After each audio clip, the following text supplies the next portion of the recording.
just the past couple of days, the current U.S. administration has given the green light of safety to a pesticide known as atrazine. Now, this was quite the clever move by the current U.S. administration to keep one of the most dangerous pesticides in use on the American food supply. Now, I've talked about this before, that America, unfortunately, is hands down and very easy to prove the most toxic and poisoned population in the world. Now, there's reasons for that. Now, if you go back into, we'll get back to the atrazine in a second, what it's famous for, other than being a massive poison.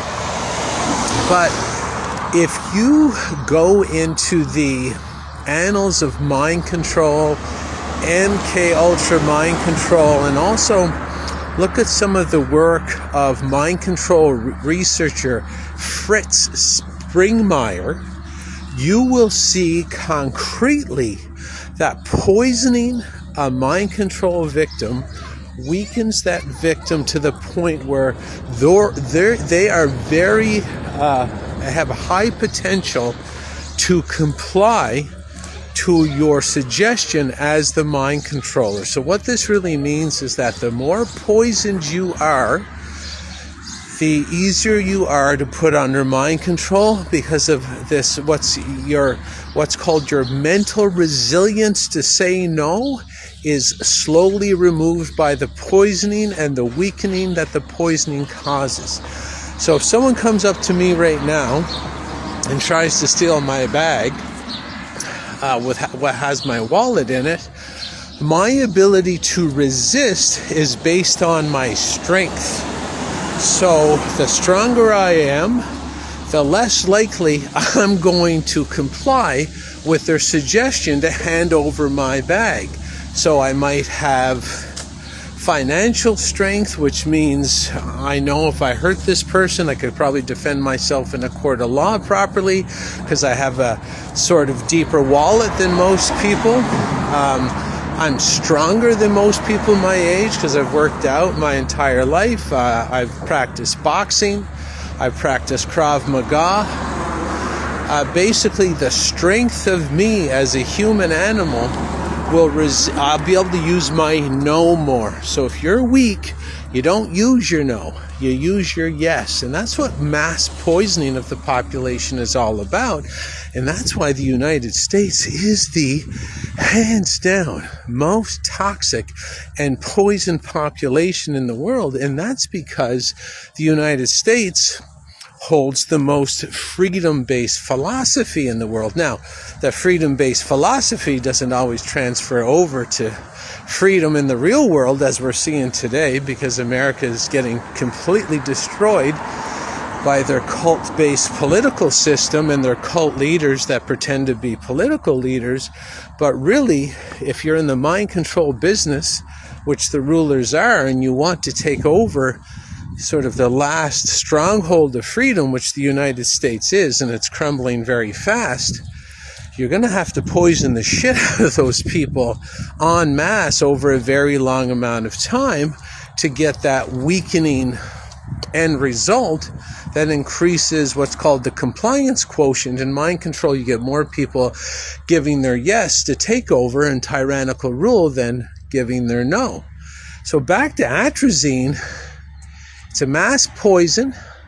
It's proven to cause cancer, which is a pretty weakening modality on its own. It's proven to cause sexual dysfunction. It's proven to cause irregular menstrual flows, like, basically various aspects of sterility in both the male and the female. And it's the second most used and frequent used pesticide in the entire United States.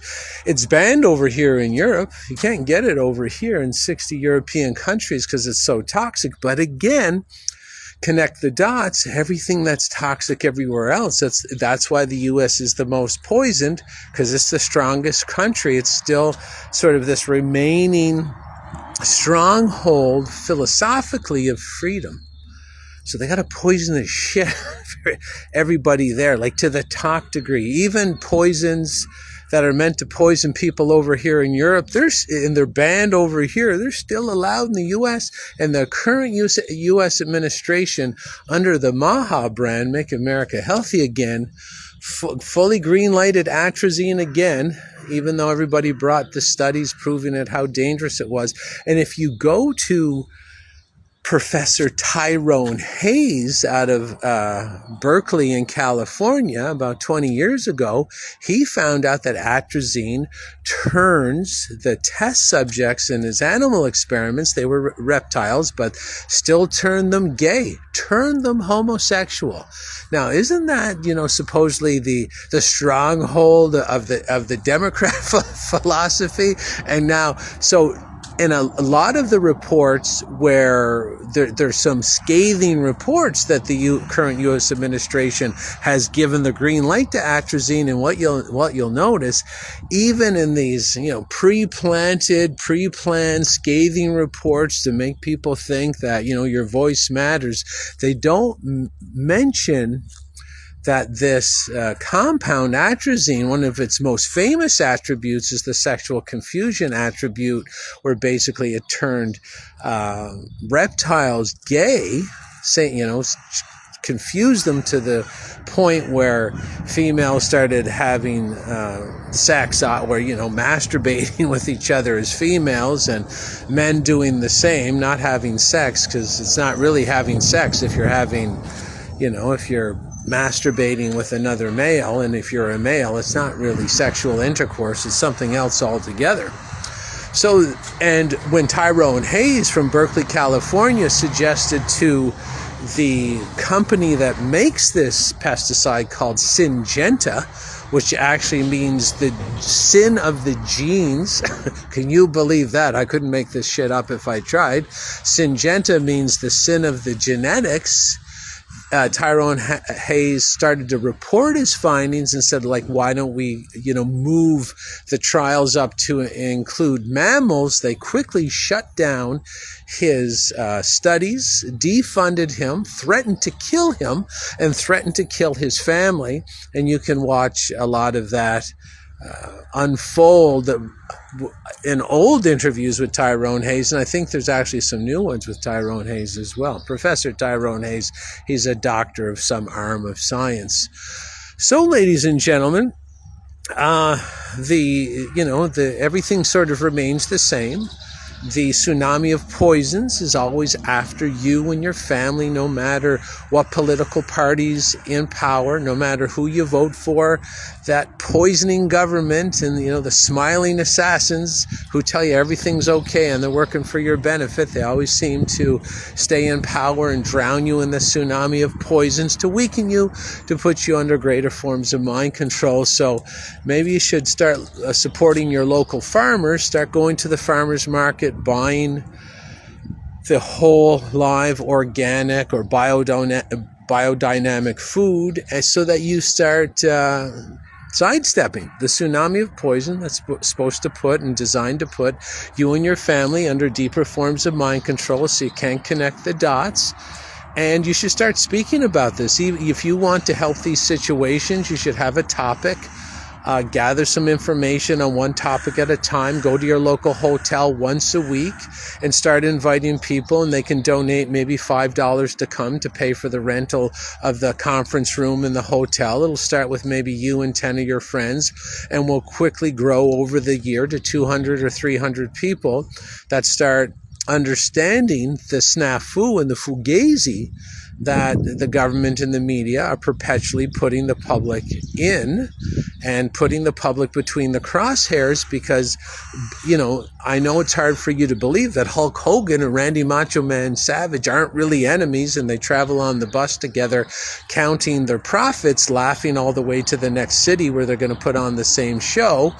But this red versus blue, donkey versus elephant, left versus right wrestling match should be getting a little old for you at this time. I mean, wrestling's for children, and politics is World Wrestling Federation for adults, and it's time everybody woke up. So if you want to do your part, please go out and talk about one topic at a time. Rent a hotel room, start inviting people, be precise, be honest, don't call names, don't be biased or prejudiced against one side or the other. Make sure everybody feels welcome, because this poison is for everybody. It's for people on both sides of the aisle. It's for the donkey and the elephant.